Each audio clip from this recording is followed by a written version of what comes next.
ceux qui ne le savent pas encore, on a été parlé en votre nom à tous à la préfecture.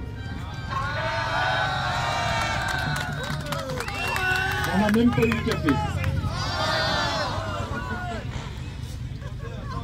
Je vous laisse approcher ceux qui sont loin.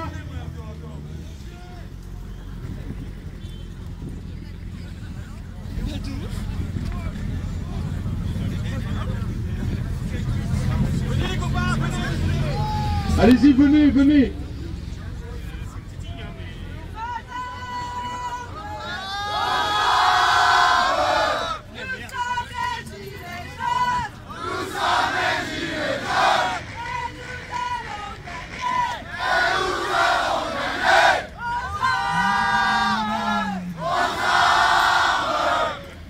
C'est bon, tout le monde est là?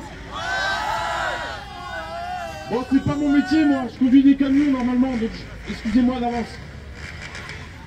On a été parlé en votre nom à tous à la préfecture. Ça s'est super bien passé. Il y a quelque chose qui s'est passé quand on n'a pas l'habitude, c'est qu'on nous a écoutés. On nous a pas encore donné de réponse parce qu'on a eu qu'un interlocuteur qui va transmettre notre parole. Mais par contre, vous avez tous le droit de savoir ce qu'on a transmis. On a transmis une lettre pour M. Macron, une lettre toute simple. Parce qu'on n'est pas des syndicats, on n'est pas des partis politiques, on parle pas chiffres. On parle pour nos gueules. Nos gueules à tous. Je vais vous lire la lettre, histoire d'abréger un peu mes souffrances. Monsieur le Président de la République, Monsieur le Président de la République, par la présence, les Gilets jaunes rennais ont l'honneur de vous faire acte de leurs revendications. Avec tout le respect que nous vous devons, Monsieur le Président, sachez que notre détermination est sans faille. Je me trompe?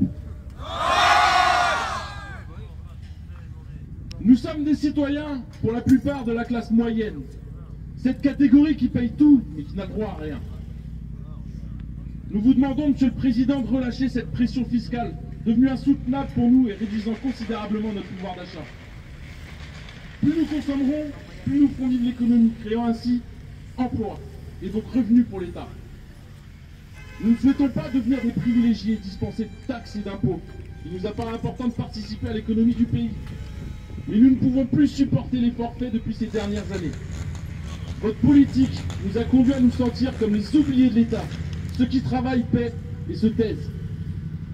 C'est pour cette raison, Monsieur le Président, que nous vous demandons également la mise en place d'une assemblée citoyenne. Je fais un petit break là-dessus, c'est un grand mot. C'est histoire que ce soit compris. C'est pas forcément une assemblée citoyenne, mais c'est au moins que nous les citoyens, sans distinction de parti politique, de parti syndical, de tout ce qu'on veut, on puisse donner notre avis. Donc la mise en place d'une assemblée citoyenne, afin que nous, citoyens, puissions apporter notre ressenti face aux futures lois, que vous puissiez véritablement entendre la parole citoyenne, mais également que vous puissiez nous expliquer sans l'intermédiaire de médias, désolé, pas toujours très objectifs. Sachez, Monsieur le Président, que seule une réponse positive à ces deux demandes permettra une levée du mouvement. Je vous épargne les petites politesses de fin. On lâche ou on lâche pas? Merci à vous tous.